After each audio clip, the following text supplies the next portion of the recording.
Olá, eu sou Andréa Levi, psicóloga especialista em obesidade, transtornos alimentares e cirurgia bariátrica há mais de 20 anos e também cofundadora da ONG Instituto Obesidade Brasil. Estar aqui hoje aprendendo, ensinando e falando junto com profissionais que eu tanto admiro e falando para pessoas que têm obesidade ou pessoas que se interessam pelo assunto me deixa extremamente orgulhosa e também muito esperançosa de que estejamos aqui hoje quebrando preconceitos, dando passos rumo à desestigmatização dessa doença e que a gente possa ter mais acolhimento com as pessoas que têm obesidade, mais profissionalismo também dos profissionais de saúde.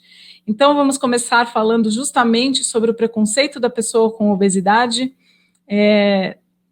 nessa aula que eu vou falar agora para vocês.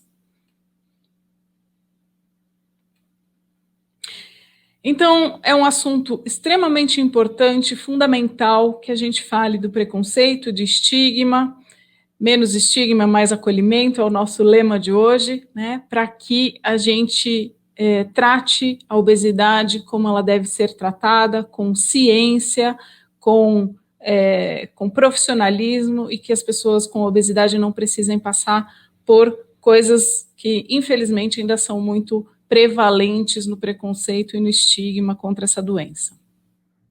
Então, a gente já sabe que a obesidade é doença crônica. Como doença crônica, é uma doença que a pessoa vai carregar ao longo da sua vida e, portanto, que ela precisa saber lidar, ter ferramentas e ter um arsenal terapêutico adequado para que ela possa conduzir a sua doença de forma mais adequada e menos sofrida possível.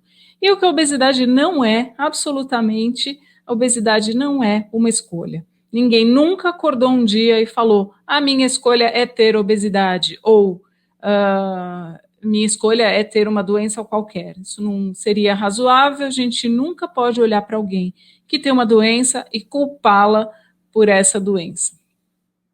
Muito menos a obesidade, né? Ainda há muita resistência da sociedade em enxergar e aceitar a obesidade como doença crônica, por isso é tão importante a gente estar falando sobre isso hoje.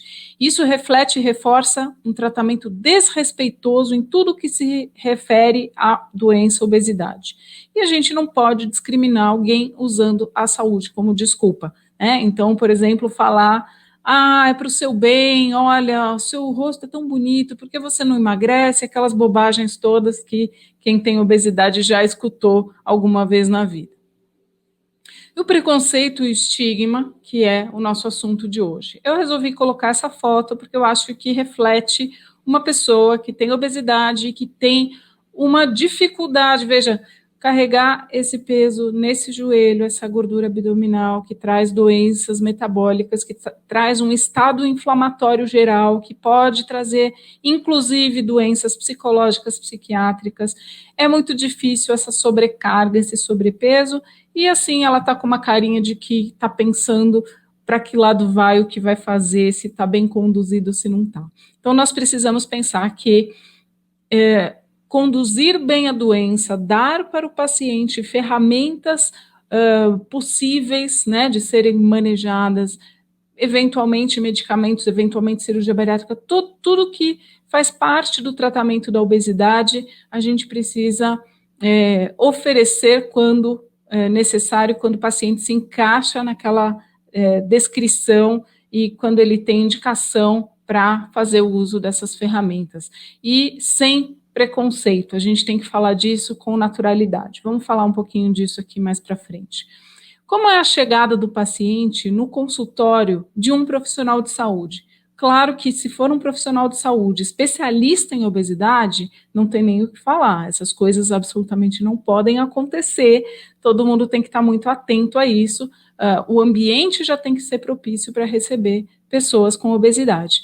Porém, muitas vezes, essas pessoas com obesidade vão em profissionais de saúde de diversas especialidades, vão ao dentista, vão ao ginecologista, vão ao dermatologista, vão ao psicólogo, ao nutricionista, ao fisioterapeuta, né? E às vezes esses profissionais não são especialistas em pacientes com obesidade, e o que acontece? Ele não tem um mobiliário adequado para a pessoa inevitavelmente, que vai chegar lá, a pessoa com obesidade, ele não tem o mobiliário adequado, a pessoa não cabe na cadeira, ela não foi recebida cordialmente na recepção, porque alguém ficou constrangido, ou o próprio recepcionista ficou constrangido porque o paciente não cabe na cadeira. Se esse profissional usa macas, aventais ou balanças, ele tem esses materiais apropriados para a pessoa que tem obesidade, ou não, vai ficar aquela saia justa de não cabe no avental, não posso subir na maca, a balança não consegue me pesar, ou coisas desse tipo. Portanto, a abordagem tem que ser respeitosa, tranquila, com naturalidade, e a gente tem que estar preparado para receber pacientes com obesidade nos nossos consultórios, sejam consultórios aí, obviamente, de especialistas, isso não pode acontecer, ou seja, em qualquer tipo de consultório de profissional de saúde, tem que estar preparado em hospitais e clínicas para receber esse paciente. Portanto, pensem nisso, pensem no tipo de mídia, no tipo de revista, no tipo de mobiliário que vocês vão oferecer para que as pessoas que têm obesidade cheguem e se sintam tão acolhidas quanto as pessoas que não têm obesidade.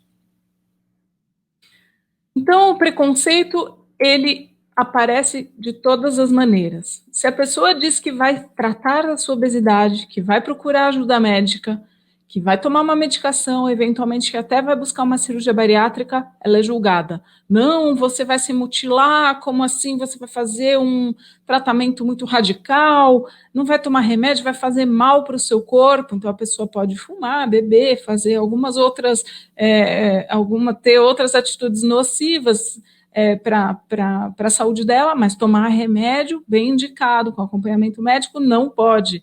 Isso já é julgado como algo nocivo para o corpo dela, e isso nada mais é do que o preconceito da obesidade. A pessoa tem que, entre aspas, conseguir sozinha, como se ela precisasse fazer uma dieta, fazer atividade física e pronto, o tratamento dela está resolvido.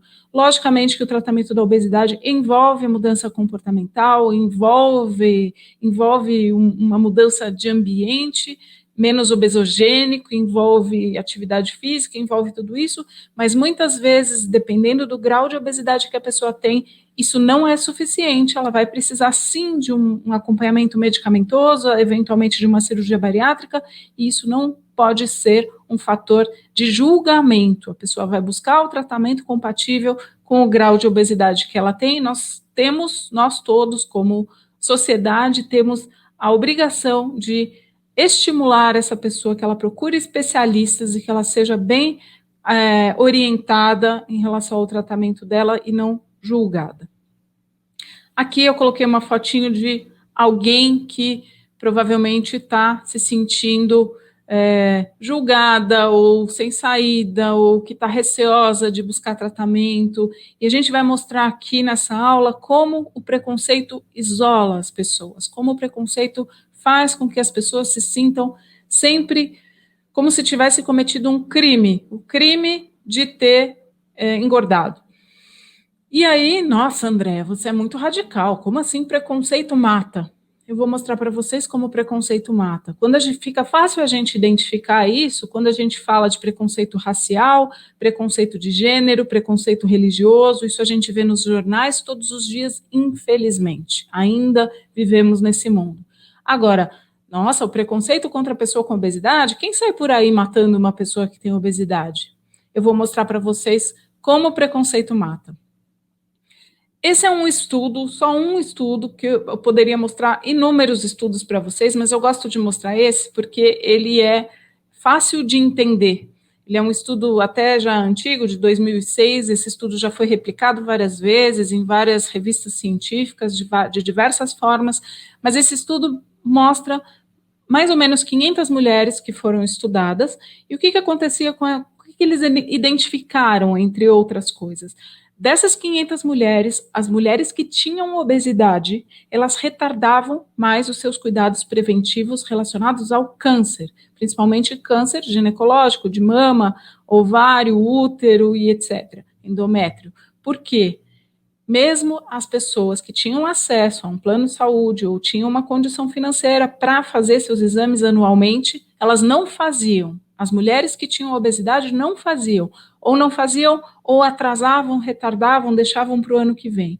E elas atribuíram essa atitude a desrespeito dos profissionais de saúde, que muito provavelmente elas já passaram por isso em diversos consultórios, já se sentiram constrangidas, vergonha por estarem obesas, equipamentos médicos muito pequenos. Então, certamente elas já foram em clínicas que não tinham macas adequadas, balanças adequadas, avental adequado, e elas se sentiram extremamente constrangidas com isso e, naturalmente, disseram, esse ano eu não vou não, o ano que vem eu vou. E qual é o resultado disso?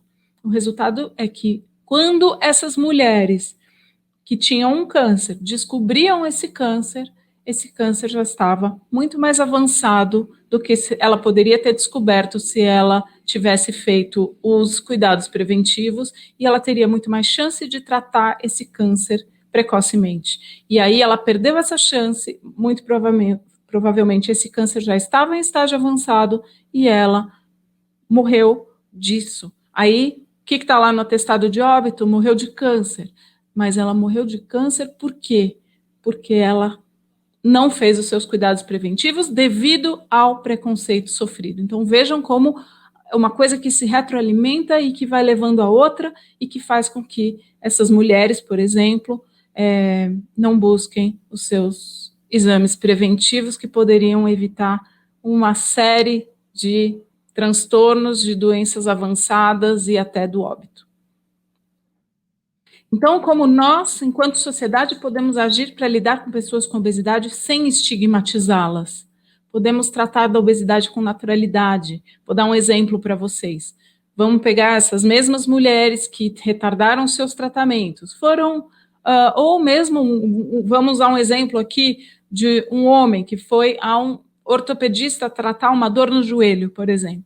Ele foi lá, tratou da sua dor no joelho, fez exame, fez raio-x, o médico deu a medicação, tratou da sua dor no joelho, e essa pessoa tinha uma obesidade evidente, obesidade ali, grau 2, grau 3. O médico pode ter duas condutas nesse caso. Ele pode não falar nada, ficar constrangido, às vezes até ele é uma dessas pessoas que tem um consultório onde a pessoa nem cabe direito na cadeira, fica aquele constrangimento. Ou ele pode ser um ortopedista que, embora não seja um especialista em obesidade, ele fala com naturalidade para o seu paciente. Olha, a sua dor no joelho, vamos tratar, mas eu estou vendo aqui que você é um paciente com obesidade. Vamos cuidar disso? Vamos melhorar a tua saúde? Eu posso te encaminhar para um especialista? Você aceita cuidar disso? E aí, não constrangeu ninguém, né? Trouxe isso com naturalidade, certamente ele tinha um mobiliário adequado para receber esse paciente, e esse paciente se sentiu mais à vontade para, certamente, buscar um tratamento para sua obesidade. Ele não foi colocado de cantinho e aquele assunto não falado ficou no ar, assim, sem poder ser abordado. Foi abordado com naturalidade. E isso a gente tem que expandir para tudo relacionado à obesidade, falar sem estigmatizar. Por que eu pus essa foto aqui? Muita gente já viu essa foto, certamente, mas eu acho que essa foto reflete o que nós podemos fazer numa situação dessas. Então, evidentemente, essa pessoa está extremamente desconfortável, outras pessoas aqui, até ao lado dele, que estão olhando, outras pessoas que não estão olhando, estão constrangidas, a pessoa que tirou a foto, né, certamente sentiu alguma coisa para tirar essa foto.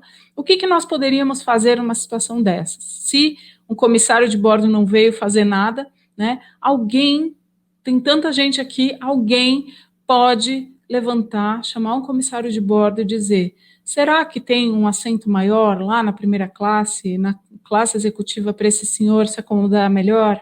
Né? Ou será que, se não tiver um assento disponível, ele pode sentar no assento do comissário de bordo, que é um assento sem braços, né, para que ele se sinta mais à vontade? Até perguntar para ele se ele quer ajuda para conseguir um assento melhor, e assim poder falar com naturalidade. Está todo mundo vendo que ele está desconfortável, está todo mundo desconfortável com a situação, e se ninguém falar nada, é um desconforto ainda maior, ele se sente extremamente mal e acuado, né, sem poder se defender. Então, sim, nós sempre podemos fazer alguma coisa para ajudar uma pessoa com obesidade. Pode ser no transporte público, pode ser no avião, pode ser na rua, pode ser sempre que a gente estiver vendo que essa pessoa está passando por alguma dificuldade, a gente pode abordar com naturalidade e com acolhimento. Então, identificar a obesidade, entendê-la como doença, estarmos abertos a mudanças, encorajar as mudanças, encorajar essas pessoas. Mudanças assustam.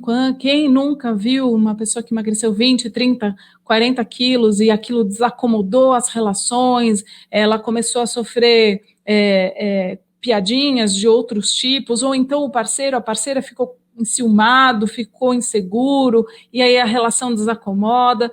Evitar a culpabilização, né? Então, a pessoa é culpada se ela está com obesidade, ela é culpada se ela busca tratamento, e ela é culpada se ela emagreceu, porque aí fica todo mundo de olho falando, não vai engordar de novo, hein? Será que, tô vendo. Então, ela está sempre visada, né? Sempre estigmatizada. Minhas mensagens finais são: não se combate a pessoa com obesidade, mas sim a doença, né? Tratar a obesidade é uma questão de saúde, não de incentivar algum padrão estético, por exemplo, de magreza.